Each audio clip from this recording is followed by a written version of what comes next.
Salam hangat rekan-rekan semua. Bagi Anda yang Twitteran, silakan follow @bigmansirait. Mencermati keseharian kita sebagai anak bangsa. Silakan broadcast ke rekan-rekan kita. Tuhan memberkati.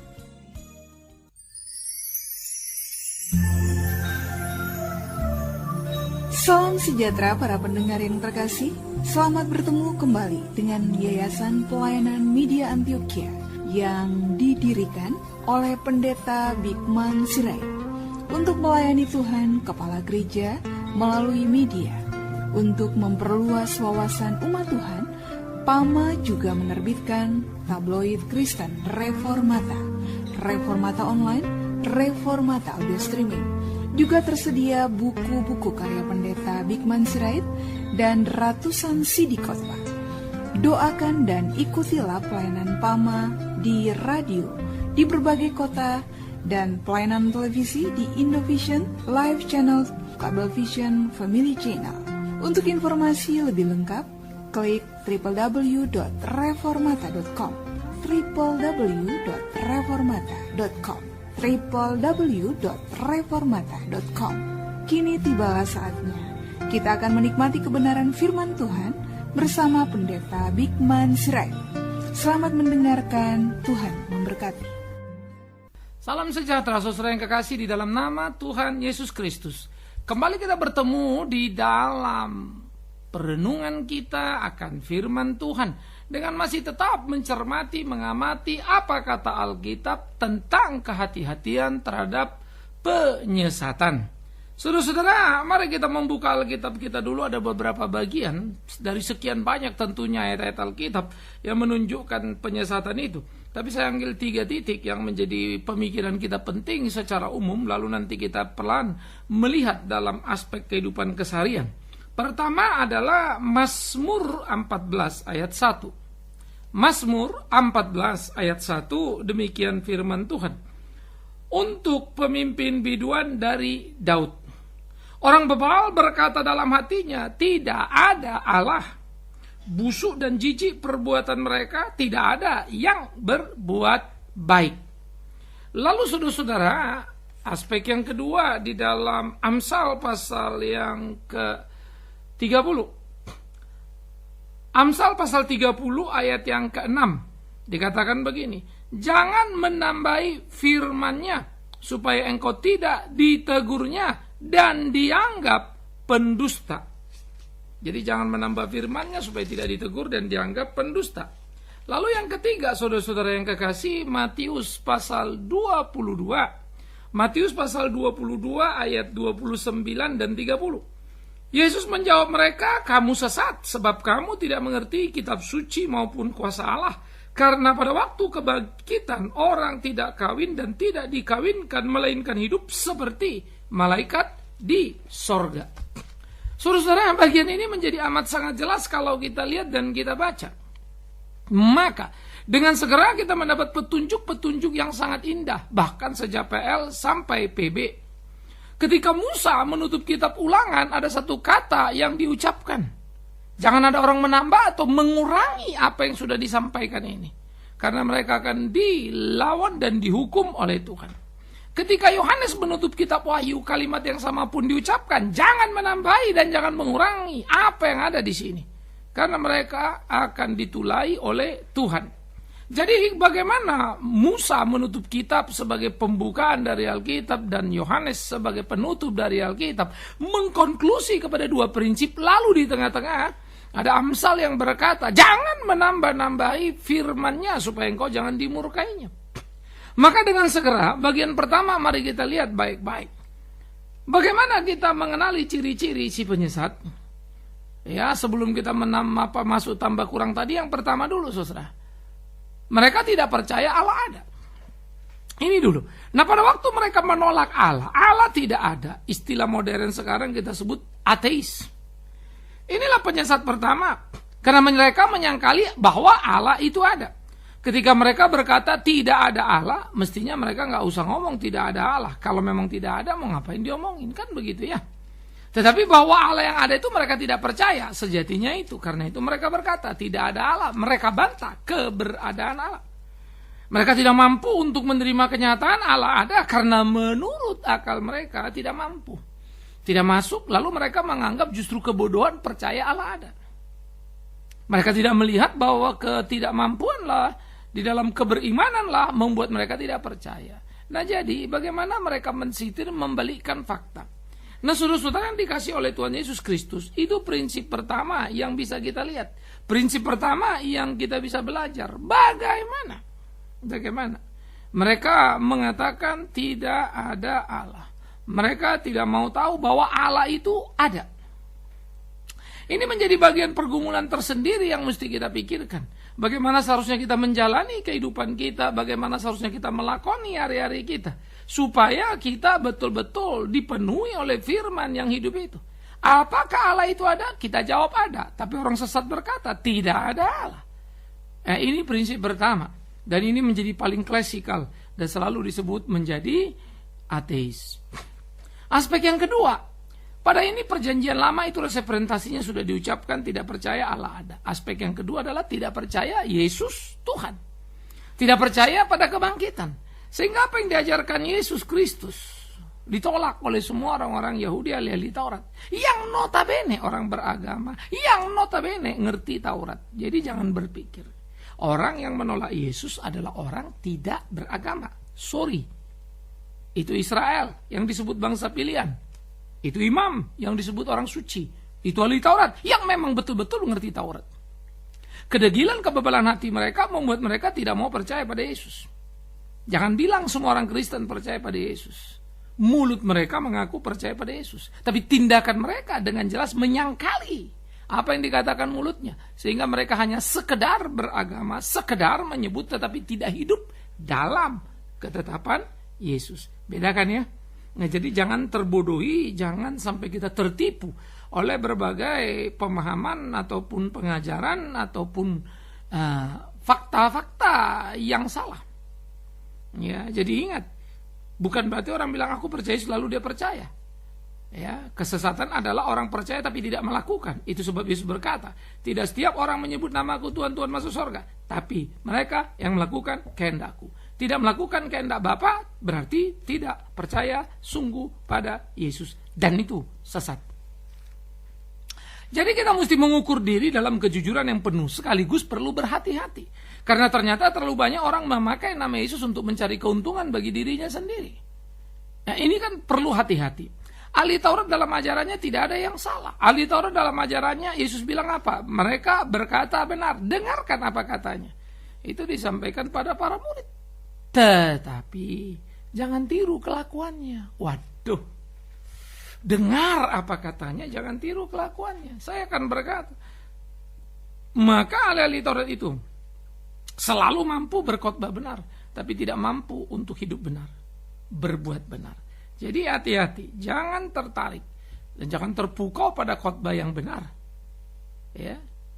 Karena Tuhan bisa sampaikan itu lewat siapa saja.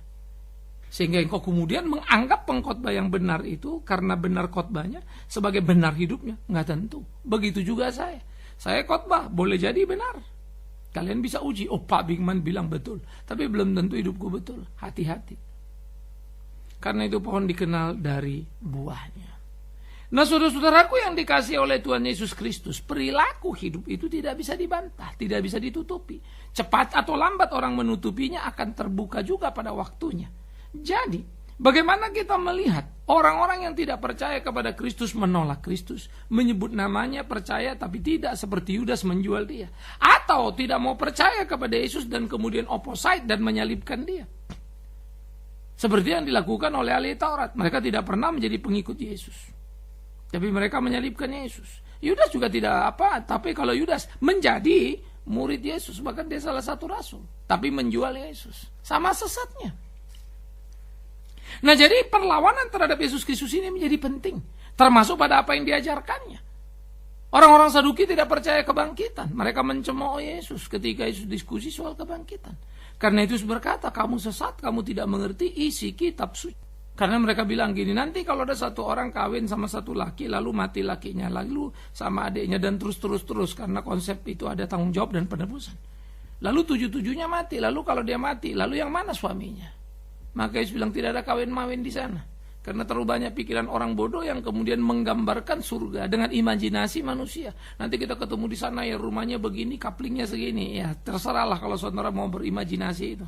Tetapi yang jelas tidak seperti urusan di dunia ini. Tidak kawin-mawin, tidak ini istri saya lalu saya nanti ketemu dia, wah saya senang ketemu di surga. Saya cuma jawab sederhana. Lalu kamu ketemu juga mantan kekasihmu, begitu. Lalu affairnya kebawa ke surga. Yang benar saja itu. Dan yang kedua, tubuh yang ada kan tubuh mulia, tubuh baru. Pikiran yang ada pikiran mulia, pikiran baru. Bukan pikiran yang di sini. Kalau pikiran di sini, memori di sini dibawa ke sorga. Namanya sorga kumpulan barang bekas. Bukan baru lagi. Jadi ada konsekuensi di mana kita berani menahan diri untuk tidak menafsir seenaknya. Lalu berbicara seenaknya. Padahal tidak begitu. Hanya untuk membuat para pendengar senang. Yesus mengatakan kepada orang Saduki yang tidak percaya, kamu sesat. Tapi bukan berarti yang percaya ada kebangkitan lalu mereka tidak sesat. Ahli-ahli Taurat, orang-orang Farisi percaya ada kebangkitan, tapi mereka menyalibkan Yesus. Nah jadi di dalam bagian-bagian seperti ini perlu hati-hati untuk mengerti. Bukan sekedar percaya kebangkitan lalu Anda jadi benar. Nah, kalau perilaku nggak benar, jual Yesus kayak apa? Jual Yesus seperti yang dilakukan Yudas. Iya kan? Nah jadi dua aspek saudara. Tidak percaya kepada Allah bahwa Allah itu ada, itu dosa. Tidak percaya pada Yesus bahwa dia juru selamat, itu dosa. Dan yang ketiga, bagaimana orang menambah-nambahi firman-Nya. Saudara, Paulus mengindikasikan di Roma, di Korintus, di Galatia, di berbagai tempat yang dia pergi, selalu ada orang memberitakan Injil lain, yaitu Injil yang ditambah-tambahkan, Injil yang bukan Injil. Itu istilah lebih kentalnya. Lalu Paulus menyebut itu sebagai kekacauan, kesesatan yang harus disikapi oleh umat. Ini menjadi sesuatu yang perlu untuk kita sadari bersama bagaimana seharusnya kita menjalani kehidupan kita dan bagaimana seharusnya kita memainkan peran kita sehingga kita sungguh-sungguh hidup di dalam iman percaya yang utuh. Hidup sesuai dengan kehendaknya supaya kita sungguh memuji dan memuliakan namanya. Ini menjadi penting untuk dipahami oleh tiap orang Kristen, saudaraku. Nah jadi apa yang terjadi, apa yang dilakoni, apa yang dijalani menjadi pemikiran serius bagi setiap orang percaya untuk berjalan di jalan Tuhan dengan sungguh-sungguh. Tak hanya menyebut percaya tapi melakukan kehendaknya. Mengenali dengan teliti tiap kebenaran supaya dengan cepat bisa mengerti ini ditambahi apa dikurangi. Itu penting. Nah jadi saudara-saudara yang dikasihi oleh Tuhan Yesus Kristus, disinilah saya pikir kecermatan orang Kristen perlu ditumbuh kembangkan sehingga bisa meneliti dengan sungguh-sungguh. Betulkah begitu? Atau itu sudah ditambah dan dikurangi? Inilah yang saya pikir perlu dipahami oleh tiap orang percaya. Pertama tadi ya ingat ciri-ciri kesesatan itu, tidak percaya Allah ada. Ya, dan mengabaikan ajarannya. Yang kedua tidak percaya Yesus ada, mengabaikan ajarannya, atau menyebut diri percaya kepada Yesus tapi tidak melakukan ketetapannya, sama sesatnya. Tidak percaya otomatis tidak terima yang lain-lain, atau yang percaya terima lain-lain tapi tidak melakukan kehendaknya, sama sesatnya. Suam-suam kuku dimuntahkan. Dan aspek yang ketiga adalah orang yang menambah dan mengurangi ajaran-ajaran itu. Mereka menambah, membebani. Kalau di Galatia kemudian ada ajaran berkata, oh kalau kamu sudah percaya pada Tuhan, bagus. Percaya pada Yesus, bagus. Tetapi harus disunat. Kalau tidak sunat, kamu tidak selamat. Jadi seakan-akan percaya pada Yesus tidak cukup, harus ada sunatnya. Saudara-saudara yang kekasih sampai sekarang pun begitu. Harus percaya pada Yesus, tapi Yesus itu bukan topnya lagi. Harus ada lagi baptis Roh Kudus, harus ada lagi ini, harus ada lagi itu. Jadi saya juga tidak ngerti bahwa sesudah Yesus masih ada hal-hal lain yang harus dipenuhi supaya selamat.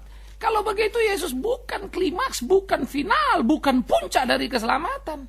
Karena masih ada persyaratan berikutnya, barulah Yesus itu penyelamat. Kan gawat setengah mati. Itu mendowngrade finalitas keselamatan oleh Yesus Kristus. Camkan itu. Pikirkan itu. Sehingga dengan begitu kita mengerti dengan gamblang apa sebetulnya menjadi kehendak Tuhan dan tidak terjebak pada tempat yang salah lalu kita terpuruk di sana. Berbahasa-basi dengan kebenaran. Oh, kalau kamu percaya bagus, tapi kalau nggak puasa ya nggak masuk surga. Loh, bagaimana sih? Orang percaya Yesus pasti melakukan apa yang harus dilakukan dalam ibadahnya yang utuh. Tapi kalau orang sudah menambah-nambahkan ritual, seakan-akan menjadi penyuci terhadap kehidupan, seakan-akan menjadi pelengkap yang tidak boleh tidak ada, kalau tidak ada tidak selamat, kan jadi aneh bin ajaib. Sebetulnya siapa finalitas, siapa puncak keselamatan? Kan Kristus, bukan tindakan-tindakan ritual kita. Saudara-saudaraku yang kekasih, saya suka Alkitab ketika menghardik orang Israel. Aku benci puasamu, aku benci doamu, aku benci perpuluhanmu, aku benci pujianmu. Waduh, kalau baca itu bertaburan di Alkitab. Tapi memang kita nggak pernah baca dan memang tidak mau baca karena nggak enak buat kuping kita, bukan? Kita pilih-pilihlah yang enak. Doamu sudah sampai ke surga, tapi nggak lihat siapa yang doa. Yang doa misalnya Nehemia, yang doa misalnya Esther. Tapi itu si Esther, itu si Nehemia. Kita mah kagak begitu. Sikap iman kita beda kok. Lalu kita menggeerkan diri, seakan-akan seposisi dengan dia. Akhirnya kita berlaku tidak tahu diri, tidak bisa menempatkan diri. Itu pun sama kacaunya. Jadi saudara-saudara yang kekasih, bagaimana memahami Injil itu dalam kemurnian dan keutuhannya? Jangan ditambah dan jangan dikurangi, ini menjadi sangat penting. Gereja masa kini perlu berhati-hati karena penambahan pengurangan terhadap pemberitaan itu sudah numpuk, ya.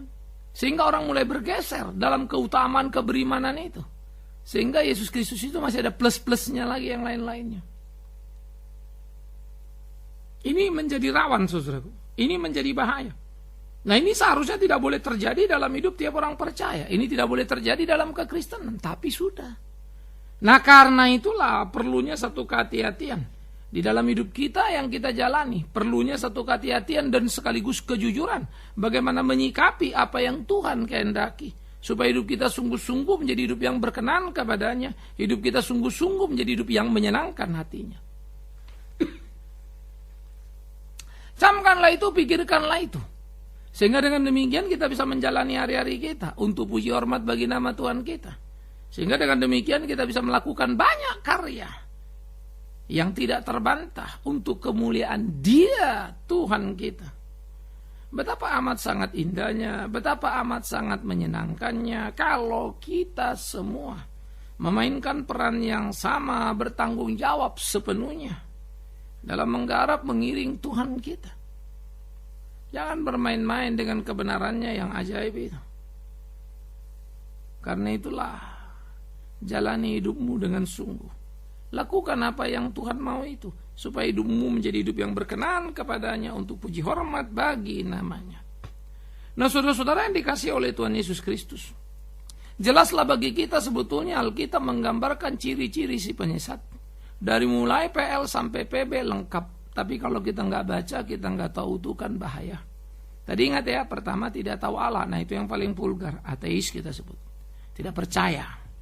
Yang kedua, tidak percaya pada Yesus. Mereka menolak Yesus. Itu masih kental. Dengan segera kita tahu, mereka tidak mau terima Yesus dan percaya pada Yesus, tidak mau menyebut nama Yesus. Tapi yang ketiga ini yang repot. Ada orang yang percaya pada Yesus, tapi tidak melakukan ketetapannya, tidak melakukan kehendaknya. Dan orang yang percaya pada Yesus tidak melakukan ketetapan kehendaknya. Bahkan mereka bisa berlevel menjadi pengkhotbah, pembicara yang berbicara, tapi menambah mengurangi Injil yang sejatinya, Injil yang sesungguhnya. Atau mereka menutup-nutupi sehingga sangkal diri, pikul salib, nggak pernah dikhotbahkan.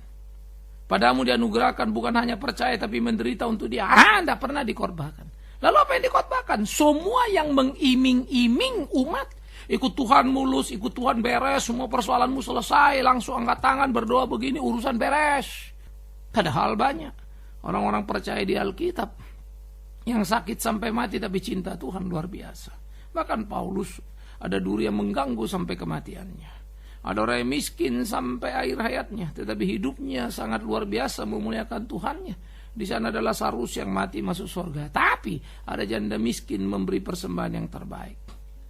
Camkanlah, pikirkanlah, renungkanlah, lihatlah. Betapa amat sangat pentingnya. Tetapi memang jujur kita harus bilang, kita suka mendengar apa yang enak di telinga. Itu sebab mudah bagi si penyesat untuk menyesatkan. Menambah-nambah dan mengurangi arah Injil. kehendak Injil, lalu dicocokkan dengan yang kita ingini. Dan dasar kita manusia sejatinya memang adalah mau mendengar apa yang kita mau dengar, mau hidup pada apa yang kita inginkan, tanpa sebetulnya kita pernah mau peduli apa yang menjadi kehendak Tuhan dalam hidup kita. Menakutkan, tapi itulah. Nah, oleh karena itulah saudara-saudaraku yang dikasihi oleh Tuhan Yesus Kristus, ini menjadi sebuah pergumulan tersendiri dalam kehidupan tiap orang percaya. Bagaimana seharusnya mereka menjalani hari-harinya, bagaimana seharusnya mereka melakoni, bagaimana mereka seharusnya mengerjakan apa yang menjadi kehendak Tuhan. Jadi, ini menjadi perlu untuk kita pikirkan dengan sungguh, menjadi perlu untuk kita pikirkan dengan penuh. Bagaimana kita hidup dalam kebenaran yang menjadi ketetapan Tuhan. Jangan tambah, jangan kurangi, tapi hiduplah seperti yang dikehendakinya, supaya hidupmu berkenan kepadanya untuk puji hormat bagi namanya. Hati-hatilah, maka tidak ada jalan lain untuk saudara tidak tersesat. Tidak ada jalan lain untuk saudara mengenali si penyesat, kecuali membaca Alkitab. Bacalah sebaik-baiknya, telitilah. Tapi jangan baca yang saudara mau baca. Jangan baca ayat yang saudara suka, lalu abaikan yang lainnya. Separuh kebenaran bukan kebenaran. Pahami kebenaran itu dengan utuh, sepenuhnya, seutuhnya. Nah, jadi saudara-saudara yang dikasihi Tuhan Yesus Kristus, yuk kita belajar mencintai firman Tuhan. Mari kita belajar membaca Alkitab dengan teliti dan menelitinya dengan baik. Ya, saya selalu suka mengatakan orang Kristen suka dengar khotbah pagi sampai sore kalau perlu, Senin ketemu Senin. Tapi heran tak pernah suka baca Alkitab. Ingat ya, khotbah tidak sama dengan Alkitab. Bisa sama, bisa iya. Kenapa? Karena khotbah ada banyak tafsir pengkhotbahnya. Saya juga menafsir. Nah, tafsirku itu betul apa salah? Baca Alkitabnya. Saya bilang Alkitab bilang begini, Alkitab berkata begini. Itu kan kataku, menurutku Alkitab bilang gitu. Tapi Alkitab begitu apa enggak? Mari kita lihat dulu, mari kita baca dulu. Terlalu banyak yang salah. Alkitab enggak bilang begitu, dia bilang begitu. Baca. Gimana konteksnya? Apa maksudnya? Karena itulah perlu diteliti, supaya jangan salah arah. Sama kalau orang bilang ikut Tuhan, sakit pasti sembuh. Di mana ayatnya sakit pasti sembuh? Banyak yang sakit kok. Timotius pun pergangguan banyak gak beres-beres. Wah, kalau sakit itu terkutuk. Di mana ayatnya itu? Banyak orang sehat, orang kaya terkutuk dan masuk ke neraka. Baca baik-baik. Jadi jangan menina-bobokkan orang. Tapi bahwa ada orang dicintai Tuhan jadi miskin kaya, ya ada, siapa bilang enggak? Ada yang sembuh jadi, yang sakit jadi sembuh. Jangan bilang sakit sembuh, yang mati pun bisa hidup. Urusan kecil buat Tuhan itu.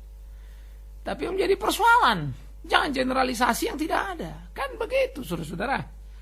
Iya kan? Sehingga kita bisa melihat dengan utuh.